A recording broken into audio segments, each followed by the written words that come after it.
Hi friends, ఈరోజు మనము సప్తర్షులను గురించి తెలుసుకుందాము. వీరు ఆకాశమునందు గొప్ప వెలుగు గల చుక్కల వలె మనకు కనబడుచున్నారు. ఈ వెలుగునకే దేవభాష యందు జ్యోతి అనే పేరు ఉంది. ఇట్ట జ్యోతిష్యులను గూర్చి విచారించు శాస్త్రమే జ్యోతిష్ శాస్త్రము. అందులో వీరి పేర్లు అనేక విధాలుగా వర్ణించబడినవి.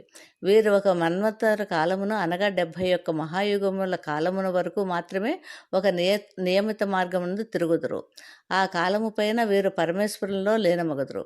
తిరిగి మరి యొక్క మండల స్థానమునకు వచ్చి మరి యొక్క మన్వంతర కాలమును ఇట్లే సంచరించెదరు. ఈ అభిప్రాయం మత్స్య పురాణంలో భాగంగా విచారించబడినది. ఇందులో మొదటి స్వయంభువు మన్వంతర కాలంలో సప్తర్షుల పేర్లు మన సాంప్రదాయం ప్రకారం చెప్పబడిన 7 ఋషులే ఈ 7 నక్షత్రాలుగా ఆకాశంలో వెలుగుచున్నారు.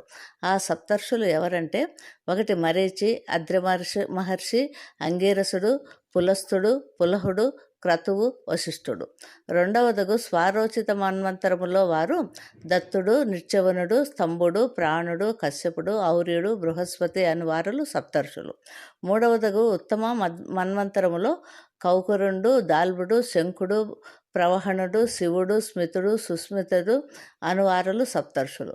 4వదగు తామస మన్వంతరములో కలి, పృథువు, అగ్ని, అకసి, కపి, జల్పుడు, ధీమంతుడు అనువారులు సప్తర్షులు.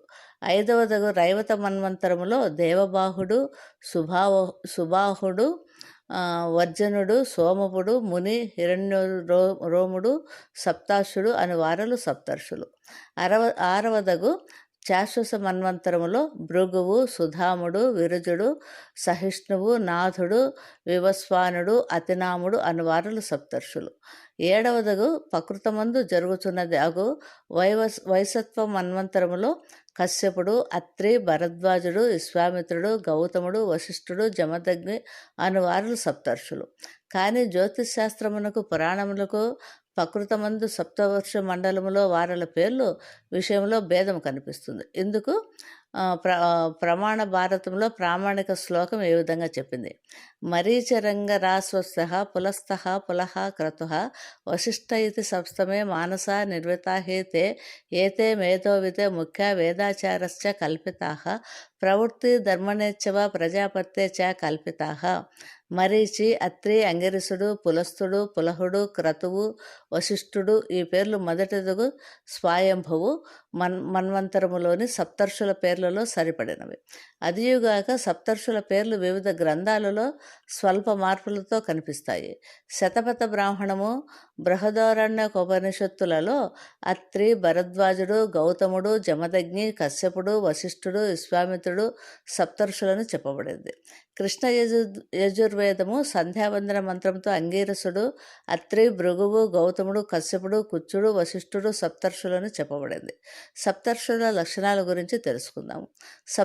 సప్తర్షుల లక్షణాలు వాయుపురాణములో ఇలా చెప్పబడినది: దీర్ఘాయువులు, వేద మంత్రకర్తలు, దివ్యశక్తి సంపన్నులు, దివ్యదృష్టి గలవారు, సద్గుణ సముపేతులు, వేదశాస్త్రాది వివిధ విద్యా సముచితులు, వయోవృద్ధులు, సర్వధర్మ మర్మజ్ఞులు, ధర్మస్వరూపులు, గోత్ర ప్రవర్తకులు, ఈ 7 గుణములు గల మహర్షులు సప్తర్షులుగా ప్రసిద్ధి వహించిరి. వీరి నుండియే వంశమును వృద్ధి చెందినది. ధర్మ వ్యవస్థ సుప్రతిష్టమై సాగుచున్నది. వీరి జీవన విధానము భావనములకు వాయుపురాణములో ఇలా చెప్పారు: అధ్యయనమునకు, అధ్యాపనమునకు, యజ్ఞములు చేయుట, యజ్ఞములు చేయించుట, దానములను ఇచ్చుట, దానములు తీసుకునుట అనే ఈ 6 కర్మలను నిత్యము ఆచరించేవారు. విద్యాబోధనకు గురుకులములు నడిపేవారు. సంతాన ప్రాప్తికై గృహశాస్త్రమును స్వీకరించిన వారు. అగ్ని కార్యక్రమములు నిర్వహించేవారు. వర్ణాశ్రమ ధర్మాలను అనుసరించి వ్యవహారములను నడిపేవారు. స్వయముగా సంపాదించుకొనిన అనింద్య భోగ్య వస్తువులనే అనుభవించేవారు. సంతానము కలిగి గోధనాది సంపదలచే ఒప్పువారు. ప్రాపంచిక విషయాల పట్ల నిరాసక్తులు. మరీచుని గురించి తెలుసుకుందాము. ఇతడు భగవంతుని అంశావతారం అంటారు. ఇతనికి అనేక మంది భార్యలు ఉన్నారు. వారిలో సంభూతి అనే ఆమె ముఖ్యురాలు. ఆమె దక్ష ప్రజాపతికి అతని భార్య ధర్మవ్రతకు యందు జన్మించినది. మరీచి మహర్షి అధిక సంతానవంతుడు. కశ్యప మహర్షి ఈయన కుమారుడే. అంగీరసుడు ఇతడు అసాధారణ ఆధ్యాత్మిక తేజో సంపన్నుడు. ఇతనికి పెక్కురు భార్యలున్నారు. వారిలో ముఖ్యులు సురూప మరీచి కుమార్తె, స్వరాట్టు కర్తముని కూతురు, పత్య మనుపుత్రిక. సురూపకు బృహస్పతి కొన్ని చోట్ల శుభ అనే భార్య ఉంది. స్వరాట్టుకు గౌతముడు, వాసుదేవుడు మొదలు 5 పుత్రులు. పత్యకు విష్ణువు మొదలగు 3 పుత్రులు జన్మించారు. అగ్నిపుత్రికైన ఆత్రేయందు అంగీరసులు జన్మించారు. అత్రే ఇతను దక్షిణ దిశకు చెందినవాడు. మహాపతివ్రత అయిన అనసూయ కర్తములు దేవహతుల కూతురు కపిలుని చెల్లెలు. అతని ధర్మపత్ని అనసూయ అత్రి మహర్షి. ఆ ఇద్దరి దంపతులకు త్రిమూర్తులంశతో 3 పుత్రులు. దత్తాత్రేయుడు, చంద్రుడు, దుర్వాసుడు జన్మించారు. పులస్తుడు ఇతడు మహాధర్మపరుడు, తపస్వి, తేజస్వి, యోగశాస్త్ర నిష్ణాతుడు. ఒకమారు పులస్తుని అభ్యర్థన మేరకు పరాశరుడు రాక్షస సంహారార్థము చేసే యాగము ఆపేశాడు. అందుకు ప్రసన్నుడైన పులస్తుడు పరాశరుని సకల శాస్త్ర ప్రవీణునిగా చేశాడు. పులస్తుని భార్యలు సంధ్య, ప్రతీచి, ప్రీతి, హవిర్భువు, దత్తోలి, నిధాగుడు, విశ్వవసు, బ్రహ్మ మొదలైన వారు పులస్తుని కుమారులు. దత్తోలి అగస్త్యుడు అనే పేరుతో ప్రసిద్ధి చెందాడు. రావణుడు, కుంభకర్ణుడు, విభీషణుడు అనేవారు విశ్రవసు బ్రహ్మ కుమారులు.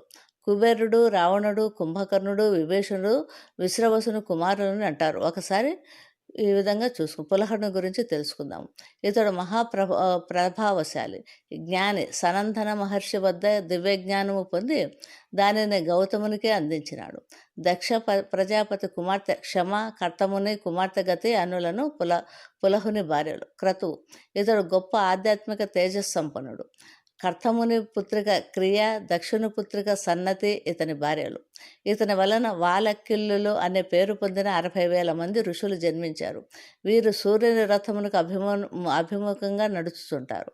వశిష్ఠుడు ఇతడు సూర్యవంశ ప్రభువుల పురోహితుడు. అష్టసిద్ధులు కలవాడు. సనాతన ధర్మము నెరిగిన వారిలో ముఖ్యుడు. మహాసాధ్వి అరుంధతి ఇతని ధర్మపత్ని.